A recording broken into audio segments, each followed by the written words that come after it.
केंद्र सरकार, तो केंद्र सरकार के बारे में पढ़ाने जा रहे हैं, थोड़ा सा ध्यान से देखें, क्लियर हो जाएगा। देखें सरकार, सबसे पहले हम केंद्र समझते सेंटर होती है, लेकिन सबसे पहले हम देखेंगे सरकार। तो सरकार के बारे में समझे, सरकार क्या है। तो हम एक हेडिंग देखते हैं, सरकार का अर्थ एवं परिभाषा। सरकार का अर्थ एवं परिभाषा।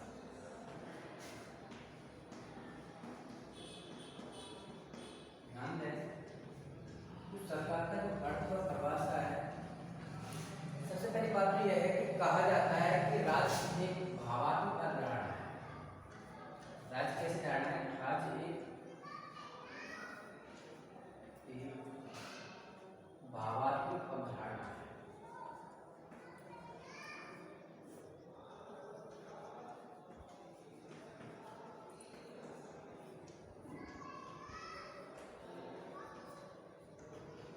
भाव को कहता है कि राज्य अपना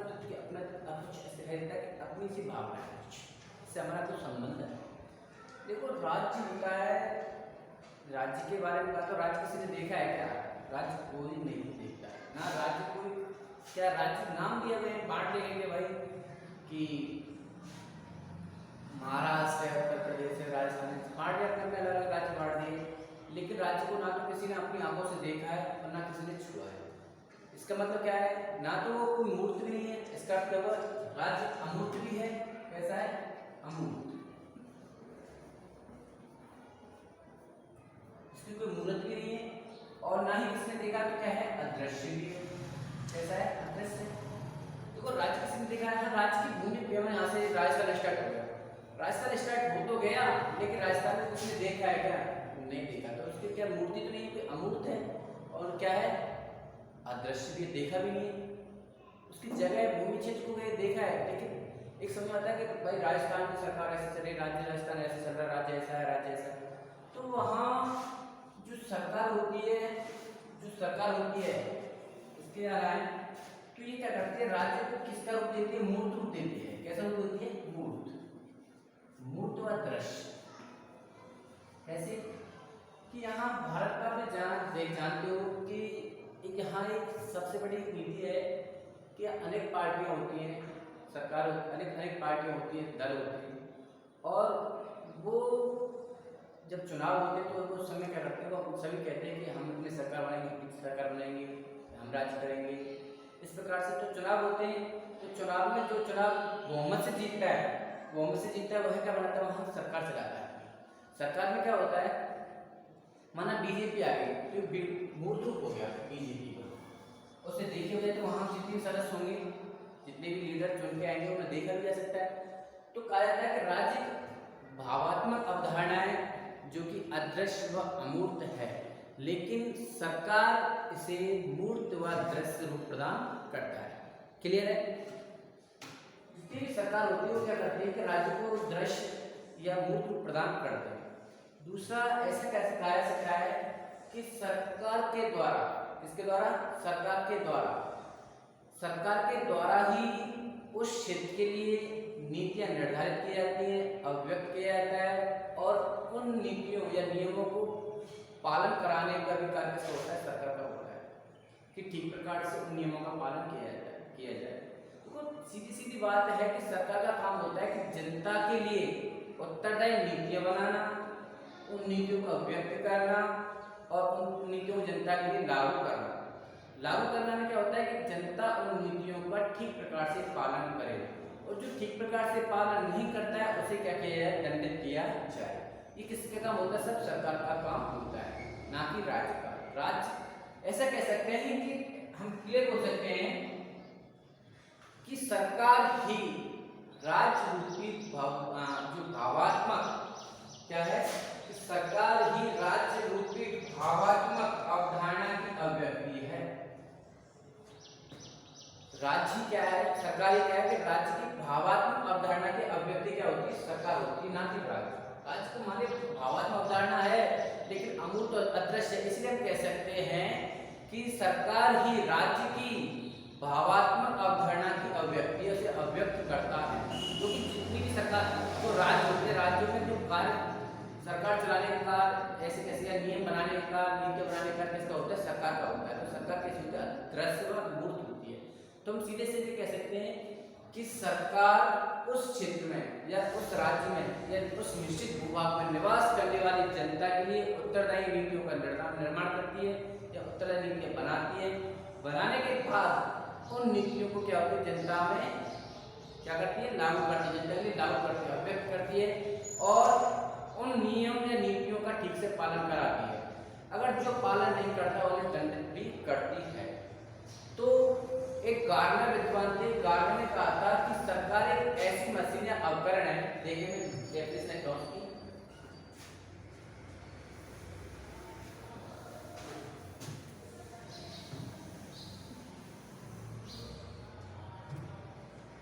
देखो, गार्डनर ने कहा था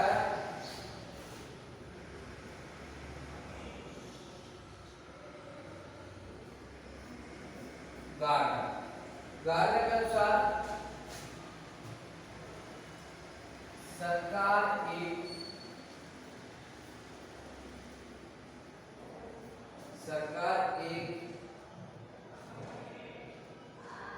या ऐसे सरकार वह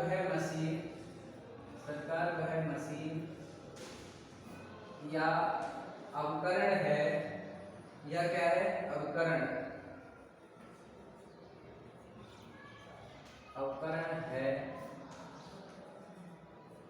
जिसके द्वारा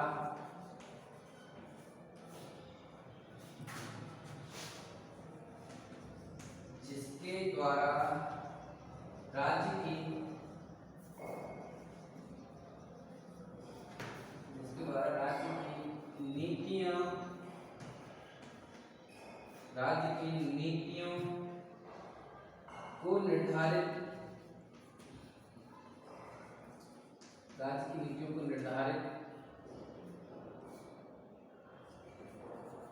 किया जाता है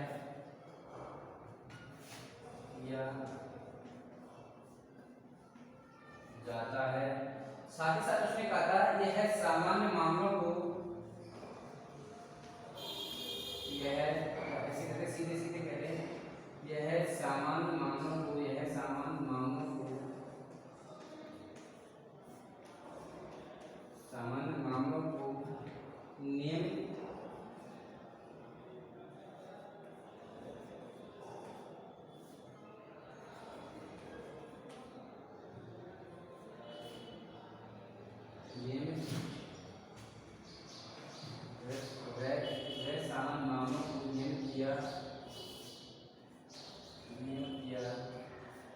जाता है।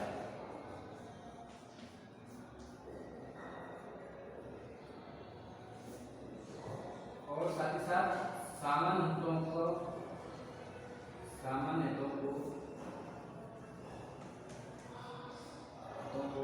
उन्नत किया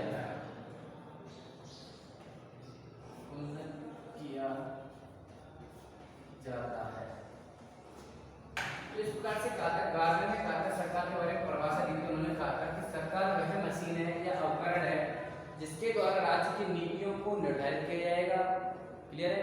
राज्य के लिए नीतियां बनाएगा, साथ ही साथ सामान्य मामलों को भी नियत किया जाएगा और जितने भी सामान्य मामले होते हैं या सामान्य हित होते हैं उनको उन्नत किया जाएगा। तो जो जितने भी कार्य होते हैं उन्हें ऊपर उठाया जाएगा। वह किसका काम होता है? सरकार का काम होता है।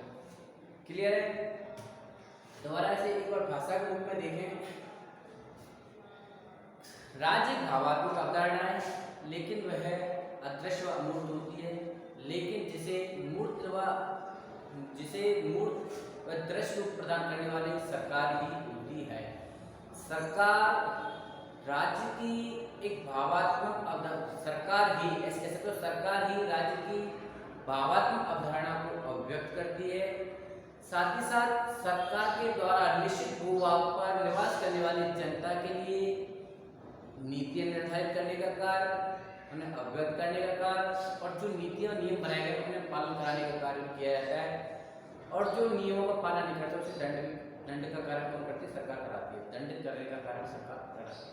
गार्डनर इसलिए कहा जाता है सरकार वह मशीन या उपकरण है जिसके द्वारा नीतियों का निर्धारण किया जाएगा किसके अंदर आएंगे, नीतियों निर्धारण किया गया और सामान्य जितने भी मामले होते हैं उन्हें नियमित किया जाएगा, साथ ही साथ सामान्य हितों को उन्नत भी किया जाएगा। ये किसने कहा था, गार्डनर ने कहा था। किसने कहा था, गार्डनर ने कहा था। परिभाषा आती है कि गार्डनर के अनुसार सरकार, गार्डनर के अनुसार सरकार की परिभाषा दीजिए। तो सीधी सीधी आता है, सरकार वह मशीनी उपकरण है जिसके द्वारा नीतियों का निर्धारण किया जाता है, वह सामान्य नियमों या सामान्य मांगों को नियमित किया जाता है और सामान्य हितों को उन्नत किया जाता है। वह क्या कराएगी, सरकार कहलाएगी। क्लियर है।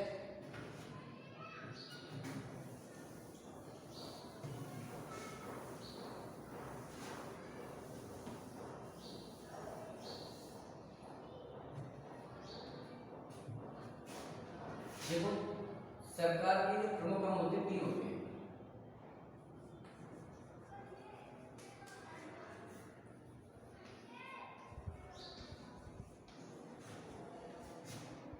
सरकार के प्रमुख 3 अंग, कैसे सरकार के प्रमुख 3 अंग होते हैं।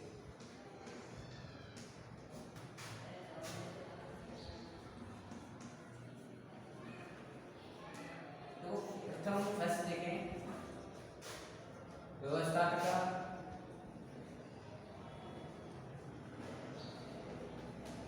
व्यवस्थापिका,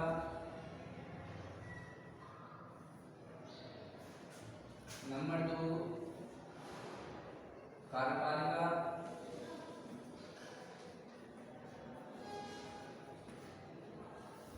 नंबर 3 न्यायपालिका।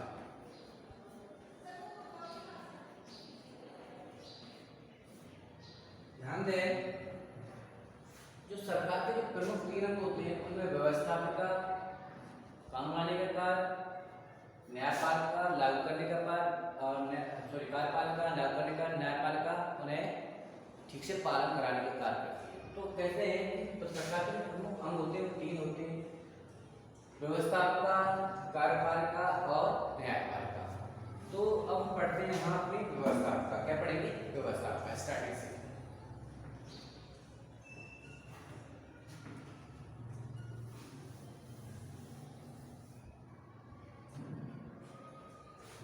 देखो व्यवस्थापिका पढ़ेंगे, तो व्यवस्थापिका के लिए मैं आगे ध्यान दिखाऊंगा, सीधे देखना।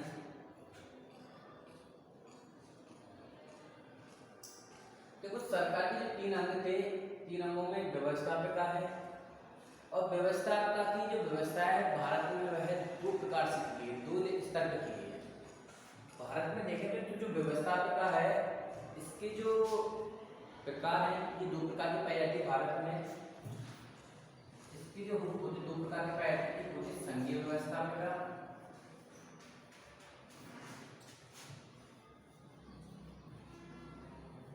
संघीय व्यवस्थापिका,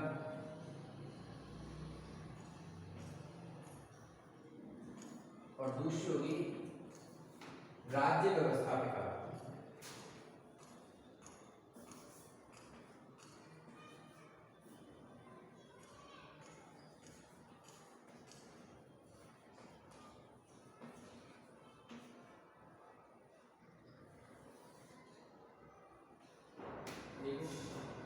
व्यवस्थापिका में 2 प्रकार की होगी, संघीय व्यवस्थापिका और राज्य व्यवस्थापिका।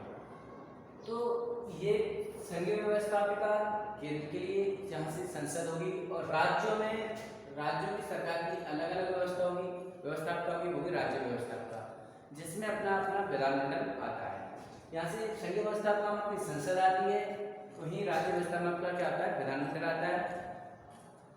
अब देखिए पढ़ेंगे हम यहाँ संघीय व्यवस्थापिका, तो सब संघीय व्यवस्थापिका को कहा गया था, जैसे कहा था संसद। संघीय व्यवस्थापिका किसे कहते हैं, संसद। ऐसे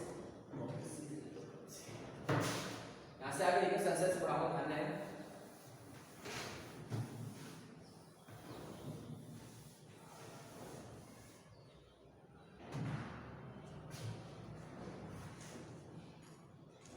संघीय व्यवस्थापिका एक प्रकार पढ़ा रहा था मैं, संघीय व्यवस्थापिका। तो संघीय व्यवस्थापिका में क्या था, संसद की, क्या थी, संसद। संघीय व्यवस्था का संसद तो कहते हैं, देखो संसद,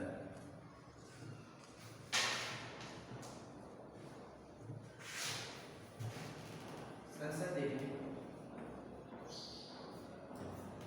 कहा था कि अनुच्छेद आर्टिकल अनुच्छेद 79 संघीय व्यवस्था में कहा था अनुच्छेद 79 के अनुसार संसद होगी और संसद में राष्ट्रपति के साथ साथ इसके प्रमुख दो सदन और होंगे। संसद में व्यवस्थापक संघीय व्यवस्था पढ़ रहे कहा गया था अनुच्छेद 79 अनुच्छेद 79 के अनुसार संसद में राष्ट्रपति के साथ साथ उसके प्रमुख दो सदन और होंगे। तो इन दो सदनों में देखिए कौन कौन से होते हैं, इस प्रकार से डिवाइड करूंगा, थोड़ा सा ध्यान देना। देखो लोकसभा, राज्यसभा,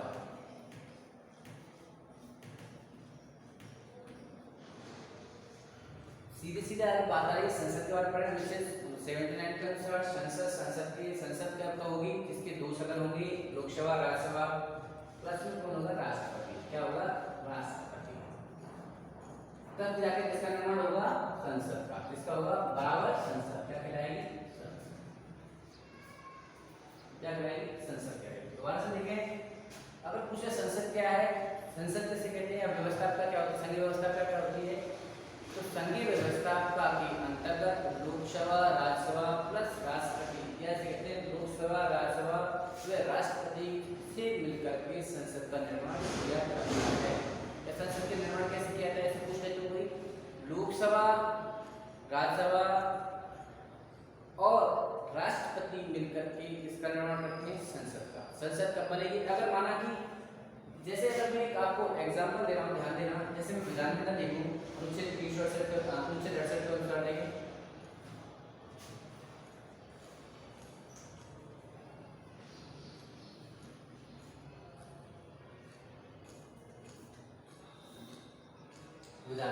विधानमंडल में सीधे सीधे तक कहा कि विधानमंडल की जैसे संसद है, संसद में जैसे दो सदन है, कैसे यहाँ भी होते हैं, एक होता है अपना विधानसभा, दूसरी होती है विधान परिषद,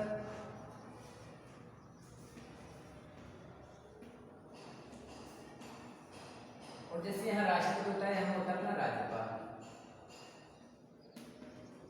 थोड़ा सा तुलना करते हुए कंपैरिजन करते हुए अब देखो, अगर मैं पूछूं कि विधानमंडल में कौन कौन से प्रमुख होते हैं, तो मैं कह सकता हूं कि विधानमंडल के लिए विधानसभा और राज्यपाल, ये दो प्रमुख अंग होते हैं। जब तक विधानसभा नहीं होगी तब तक विधानमंडल का निर्माण नहीं होगा, जब तक राज्यपाल नहीं होगा तब तक विधानमंडल का निर्माण नहीं हो सकता है। लेकिन संसद के लिए देखो, यहाँ विधान परिषद जरूरी नहीं है कि सभी में हो। विधान परिषद भारत के सिर्फ 7 राज्य ऐसे हैं, भारत के सिर्फ कितने राज्य, 7 राज्य ऐसे हैं जहाँ क्या पाई जाती है, विधान परिषद पाई जाती है। बाकी के अन्य राज्यों में विधान परिषद नहीं पाई जाती है, लेकिन वहाँ विधानमंडल का निर्माण भी किया जाता है। समझ आ रहा है, विधान परिषद के बिना विधानमंडल का निर्माण हो सकता है, लेकिन संसद में अगर लोकसभा राज्यसभा राष्ट्रपति नहीं हुए, इनमें से अगर कोई सा भी एक सदन नहीं हुआ, एक सदस्य नहीं हुआ, तो संसद का निर्माण नहीं हो सकता। इसके लिए 3 अंगों की आवश्यकता होती है, लेकिन विधानमंडल में 2 सदन या 2 अंग मिलकर के ही किसका निर्माण कर सकते हैं, विधानमंडल का। विधानसभा, विधान परिषद, राज्यपाल भी कर सकते हैं। अगर विधान परिषद ना हो तो विधानसभा और राज्यपाल निर्णय कर सकते हैं। अगर विधानमंडल नहीं है तो, अगर विधानसभा नहीं है तो विधानमंडल का निर्माण नहीं होगा। अर्थात जो कंपल्सरी है, अनिवार्य है, वो कौन से, विधानसभा और राज्यपाल। ये कंपल्सरी अनिवार्य नहीं है, अगर तय है तो ठीक और नहीं है तो भी ठीक, विधानमंडल का निर्माण हो जाएगा। तो हम आया था फिर संसद पे आए। संसद में कहा गया था कि अनुच्छेद 79 के अनुसार संसद होगी और संसद में लोकसभा, राज्यसभा और राष्ट्रपति होंगे, मिलकर के किसका नाम करेंगे, संसद का करेंगे। क्लियर है यहाँ तक? मैं समझता हूँ कि आपको संघीय व्यवस्था के बारे में समझ में आ चुका होगा। नेक्स्ट आगे देखें, अब आती है संसद का जो प्रमुख सदन होता है लोकसभा की रचना। तो लोकसभा के बारे में पढ़ेंगे थोड़ा सा।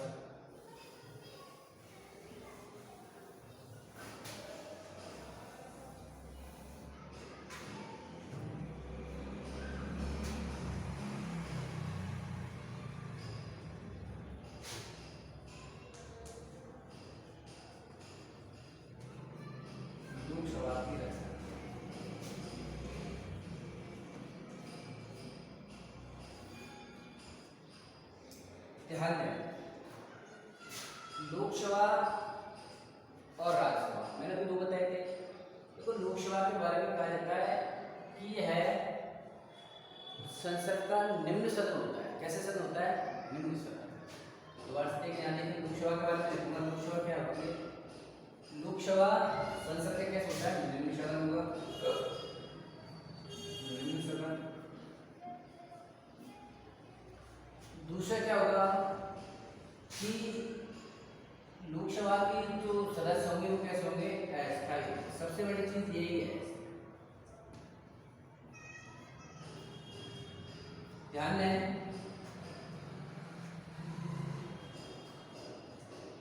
यह निम्न सदन है और अस्थायी है। और दूसरा कह देता हूं मैं, यह लोकप्रिय सदन होता है। कैसे होता है? लोकप्रिय। प्रश्न के बाद बस इतना ही कहूंगा इसके लिए लोकसभा के प्रश्न के बारे में। लोकसभा संसद का निम्न सदन होता है और कैसा होता है? अस्थायी सदन होता है और लोकप्रिय सदन होता है। देखो निम्न सदन सबसे छोटा सदन है। अस्थायी कैसे? कि यहाँ 5 वर्ष पश्चात या 5 वर्ष से पहले भी 5 वर्ष पश्चात तो सभी सदस्य जितने भी थे वो दोबारा से चुनाव लड़ेंगे, तब जीत के आएंगे। जीतते हैं तो, नहीं जीतते तो चुनाव लोकसभा में आएंगे नहीं। और उससे पहले भी इसे राष्ट्रपति के द्वारा या प्रधानमंत्री की सलाह पर राष्ट्रपति द्वारा इसे भंग भी किया जा सकता है। और लोकसभा के सदस्य के खिलाफ अगर अविश्वास प्रस्ताव पास कर दे तो भी सरकार गिर जाती है। सभी सदस्यों को त्यागपत्र देना होता है।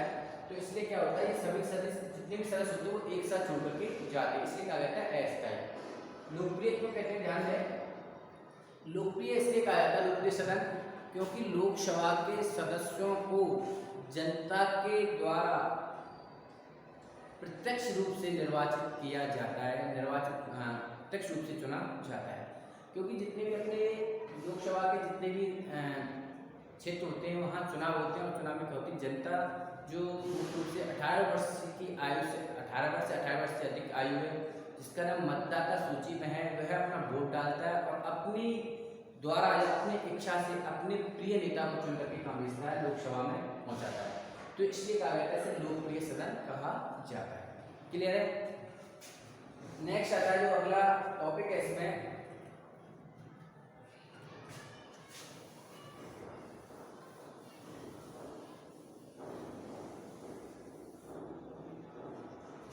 लोकसभा की सदस्य संख्या।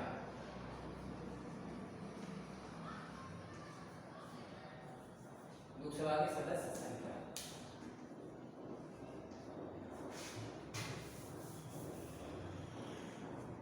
देखो,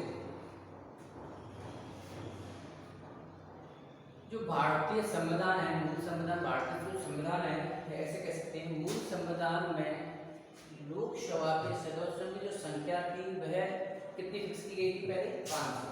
कितनी की गई थी? 500। ध्यान दें, लोकसभा की संविधान में जो मूल संविधान है वहां सदस्य संख्या फिक्स की गई 500 की गई है। लेकिन जब 1987 में, कब? 1987, जब 1987 में दमनदीप और गोवा का जब पुनर्गठन किया गया था तो उस समय, दोबारा से सुने, 1987 में गोवा दमनदीप का जब पुनर्गठन किया था तो उस समय लोकसभा की सदस्य संख्या थी वह 500 से बढ़ाकर के कितनी कर दी थी? अधिकतम कितनी कर दी थी उस समय? 552 था। कितनी कर दी थी? 552।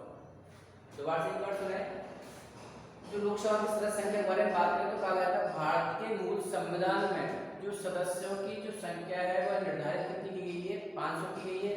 लेकिन गोवा, दमनदीप आदि के पुनर्गठन के समय 1987 में की जो सदस्य संख्या बढ़ाकर के अधिकतम कितनी रखी गई? कितनी हो जाएगी? 552। कितनी हो जाएगी? 552। अब जो 552 सदस्य होंगे उन 552 सदस्यों के बारे में बांटा गया है। कहा गया इन 552 सदस्यों में से जो 530 सदस्य होंगे वो होंगे राज्यों से, फिक्स रखा गया था अधिकतम जो 552 रखी जाएगी, उन 552 में से 530 सदस्य कहां से लिए जाएंगे, राज्यों से। वहीं 20 सदस्य कहां से लिए जाएंगे, केंद्र शासित प्रदेशों से। 20 सदस्य कहां से,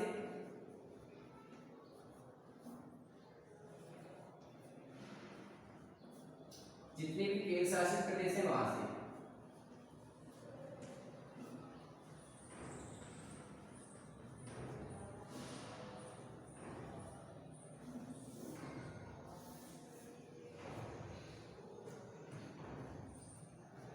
ठीक है, अब 552 में से 530 हो गए राज्यों में से, 20 हो गए सदस्य कहां से हो गए, केंद्र शासित में से। अब तीसरा आया कि कहा गया था 2 सदस्य, कितने सदस्य, 2 सदस्य जिन्हें मनोनीत करेगा राष्ट्रपति, जो कहते हैं आंग्ल भारतीय है। 2 सदस्य कैसे होंगे, आंग्ल भारतीय। 2 सदस्य होंगे कैसे, आंग्ल भारतीय।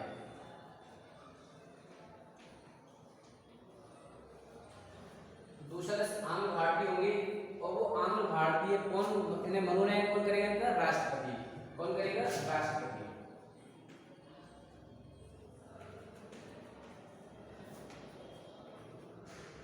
राष्ट्रपति के द्वारा मनोनयन।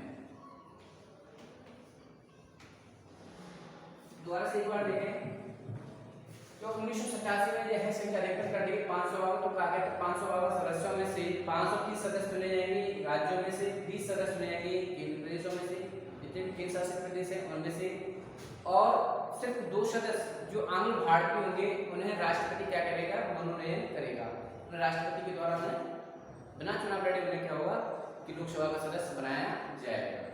ये अपनी होगी थी कौन सी, लोकसभा की सदस्य संख्या के बारे में हो गया था, क्लियर हो गया था। अब आता है निर्वाचन। जो कुछ निर्वाचन होता है वो एकल सदस्य पद्धति के आधार पर किया जाता है, जो देखते हैं।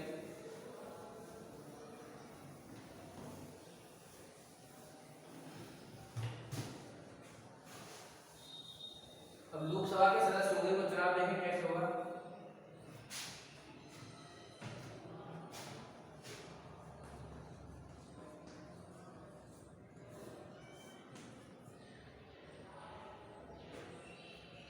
देखिए कहा गया था निर्वाचन, लोकसभा के सदस्यों का 18 वर्ष या इससे अधिक,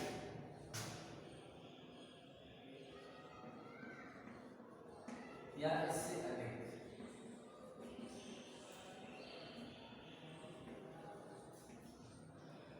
से इससे अधिक उम्र के जितने भी व्यक्ति होंगे जिनका नाम किसमें होगा,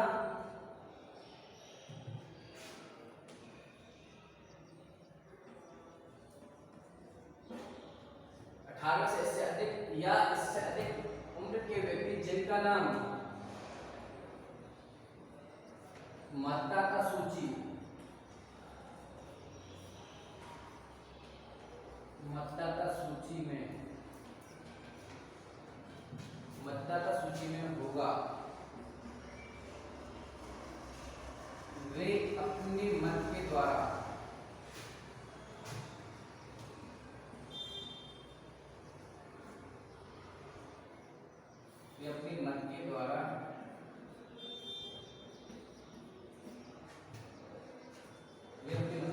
चुनाव करते हैं।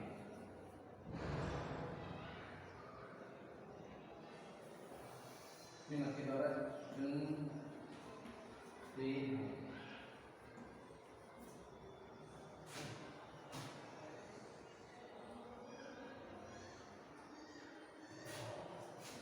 और लोकसभा के जितने भी क्षेत्र हैं वो कैसे रखे जाएंगे, एकल सदस्य। कैसे रखे जाएंगे, एकल सदस्य।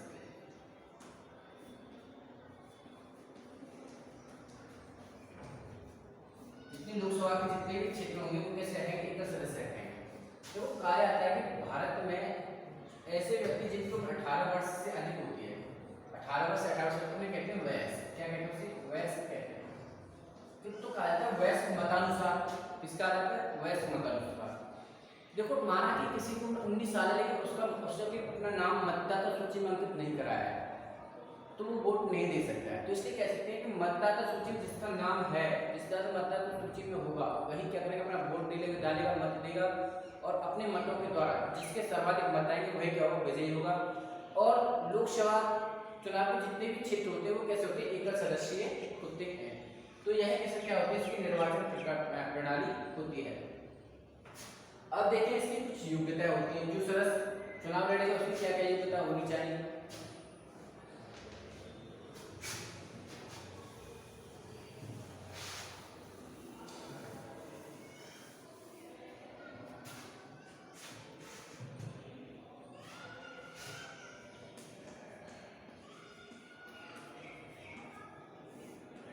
योग्यता है, सबसे पहले योग्यता है वह भारत का नागरिक होगा,